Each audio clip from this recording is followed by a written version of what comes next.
Hey friends! So today is Sunday, January 28th. So we are officially halfway through Pantry Challenge, which is kind of crazy to think about. Like, I feel like we have not gotten rid of much food, but I guess it also doesn't help that we've gotten quite a few Western family cans from a family member. Today we are making pizza. So I pulled out this pizza dough from the freezer about 3-4 hours ago. I usually don't pull it out that early, but that's how it worked out today. So to make it easy on me, I usually just tear the bag, which this one actually did not want to tear. There we go. I just tear the bag just because I'm not going to reuse it with it being dough. Go and push it out right onto there. I did spray my pan already with some cooking spray. I just smash it down. And then Bryce and I don't like having a soggy bottom pizza crust.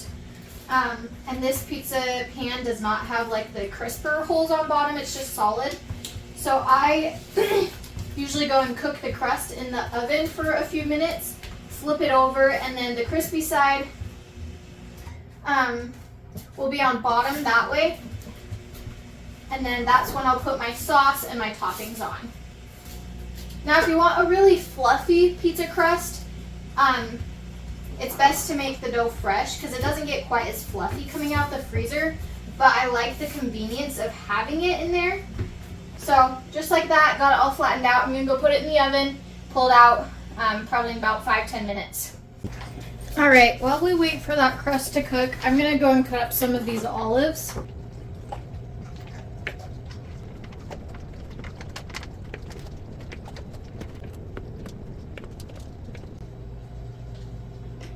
All right, there we go. Got those ready. Now go check on the pizza. All right, so here is our pizza crust. I flip it over. This one's not quite as brown as I usually do. You can see the big air bubbles in there. It's a little bit golden on the edges, but figured it should be all right. So this side's pretty doughy still. But yeah, that's what I do just to keep it so the bottom is nice and crisp.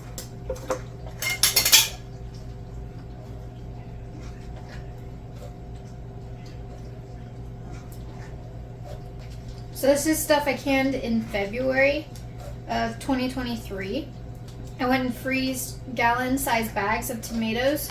I just cored them and then popped them in the freezer. I didn't bother peeling them or anything. And then when I was able to pull them out, I put them in a crock pot and just let them cook down. And then once they started thawing a little bit in the crock pot, I was able to peel the skins off. So that's what I did. Went and peeled the skins off, cooked it down in the crock pot, used my immersion blender and blended it up. Added some seasonings, added lemon juice so it could be canned, and then water bath canned it. That's a nice thing about tomato products is you can freeze those tomatoes and then use them later. So if you have a really busy harvest season, canning season, and you don't get everything done, that is one way to make it so your produce doesn't go bad and you can can stuff later. These pepperonis do shrink down, so I put them a little bit closer. So it will probably look like a lot of pepperoni, but with them shrinking down, it's gonna look like there's not as much when they're cooked.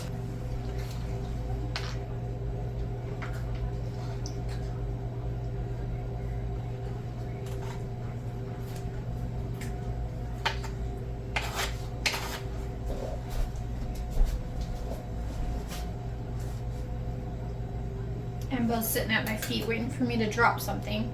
But I could guarantee she's not going to eat this pineapple if I drop any of it. She thinks she will, but then she'll smell it and be like, nope, absolutely not. No thanks. Alright, and then Bryce likes jalapenos on his. I really like the taste of these jalapenos, but I can't handle the heat with them just whole. So I don't usually put much on mine. If I put any, I'll just put like teeny tiny amount on my side. Here is our pizza. I'm going to put it back in the oven for 10 to 15 minutes, basically making sure everything's cooked and melted down. And then I'll show you guys when it's all done. Today is January 29th. Monday. We are gonna attempt to make chicken parmesan. I have never made this before, so it's gonna be kind of a fun experiment. So we got 2 chicken breasts here that are thawed, and then we got flour to dip it in, egg yolk, and then we, instead of doing like breadcrumbs or Ritz crackers or anything that way, I had a partial box of stuffing open, cornbread stuffing, so I just smashed it up and I figured I'd use that for the breading. So I'm gonna get the chicken on the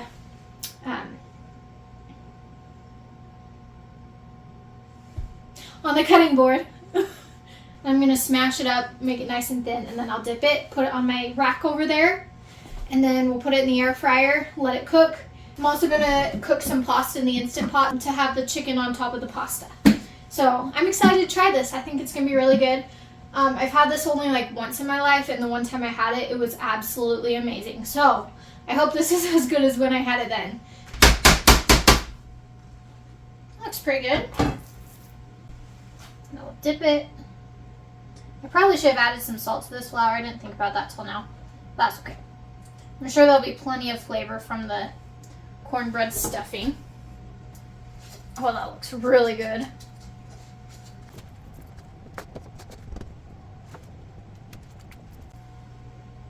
I only did 2 eggs. It'll barely be enough.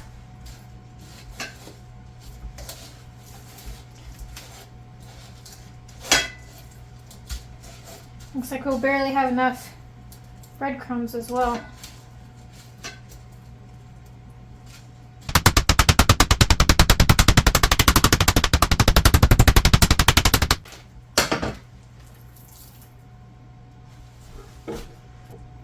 And I probably should have dried off the chicken before I dipped it too, but it's all okay. Sure, it'll taste good in the end no matter what. Alright, so I got my other tray over here. I'm gonna stick these over onto that tray. Alright, I'm gonna hurry and start my pasta while the chicken is cooking. I just have a little bit of water in here. Take some of my pasta. Just a good handful of it.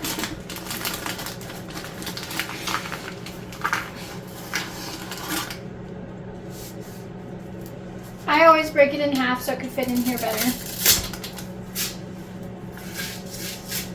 And then I personally always add a little bit of salt in here because I find that the pasta kind of sticks if I don't.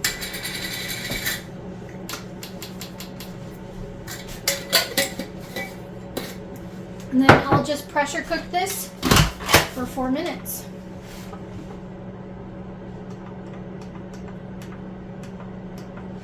There we go. And I'm going to turn off keep warm. Make sure this is set to seal. There we go. Alright, so the chicken's been in for about 5 minutes. I just flipped it over. I'm just going to put it in for another 5 minutes, check on it. I think it's going to need a little bit longer, but we'll see. Alright, so I went closer to 18 minutes on this chicken, just because I wanted to make sure it was for sure done. Yeah, I'll do the sauce and cheese on top and then let it cook longer that way. I think that would be best.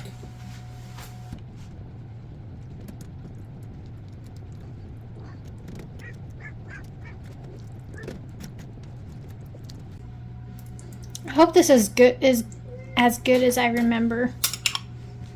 So I know this isn't actual Parmesan chicken because there's no Parmesan cheese in this, but the idea behind it of having mozzarella and then the sauce on the breaded chicken is what I'm excited about.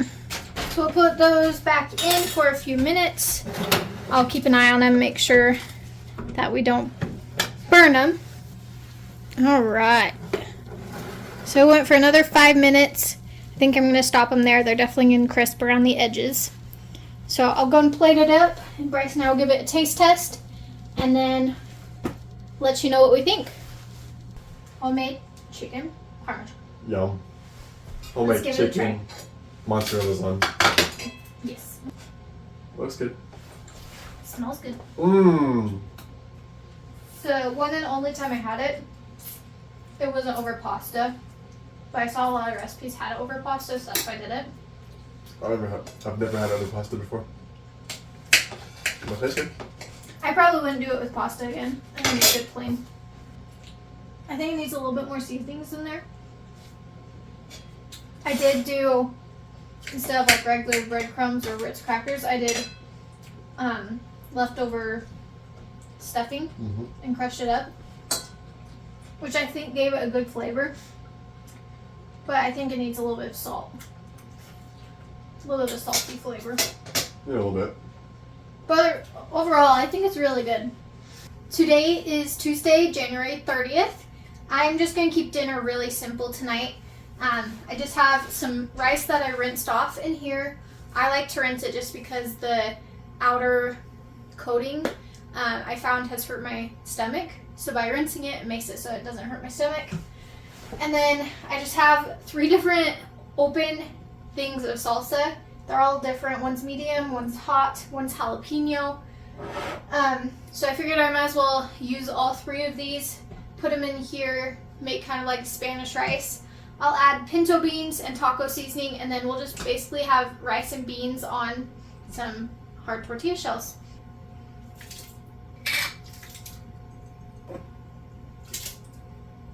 A little bit of taco seasoning on top. I did drain and rinse these beans, so. And then I'm just gonna pressure cook this for about 7 minutes, and then dinner will be ready after that. All right, so I just depressurized it, pulled off the lid, and this is what it looks like. And I'll grab a spoon and do a little taste test, see if we need to add anything. I think I could use just a little bit of salt, but other than that, it's really good. So this is our dinner tonight on hard tortilla shells, and have some cheese on top. Okay, friends, today is the day I'm utilizing both of my Instant Pots. I'm very excited. It's been a minute since I've had both of them available. And then over here, you'll see that I have a few ingredients. I got some cream cheese, some crackers, some regular cheese, and then some ranch seasoning. I got a lot of cream cheese in my freezer, so I decided I'll just go and make a little easy cheese ball, and then we'll have it with some wheat thins that I found the other day hidden in my cupboard. This will be our snack while we wait for this to all cook. But let's get going. I'm going to use this Instant Pot for cooking brown rice. Very rarely do I have brown rice, but I have this pack because I got it a long time ago from when my sister was visiting. So I'm going to use it in this Instant Pot because this one has a brown rice button. And this is my Duo Gourmet where I don't have to seal it. It seals on its own, which I absolutely love.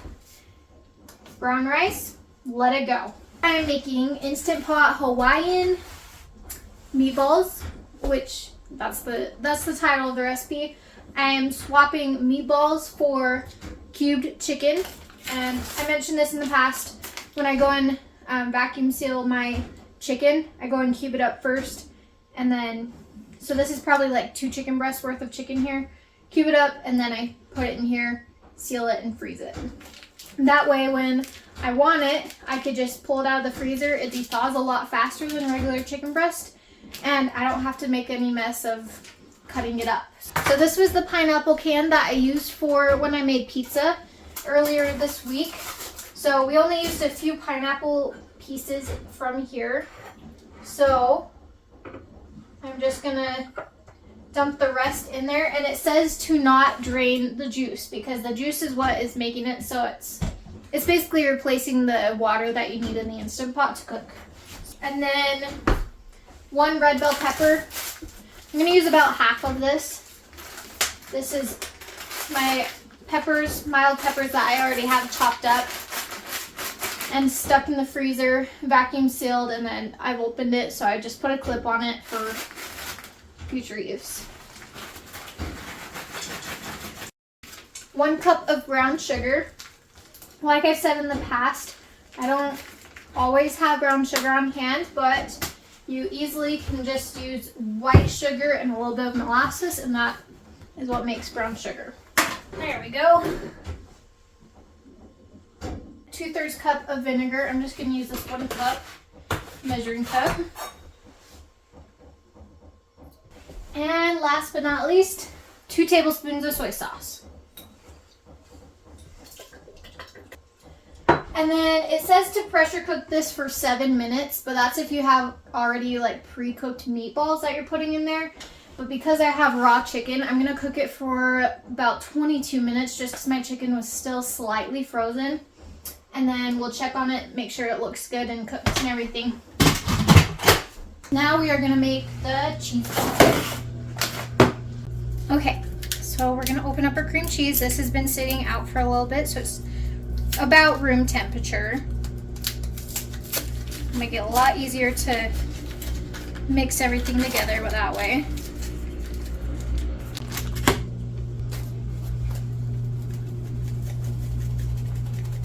I really wish I had cheddar cheese for this.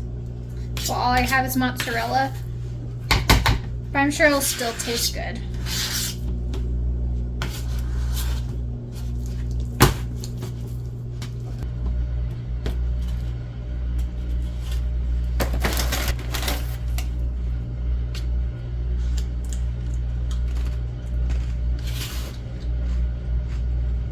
Much better.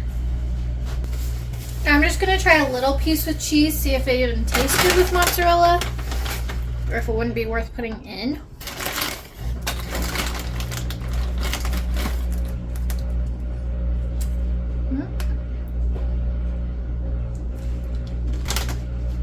The cheese just adds a little bit of extra flavor. I like it.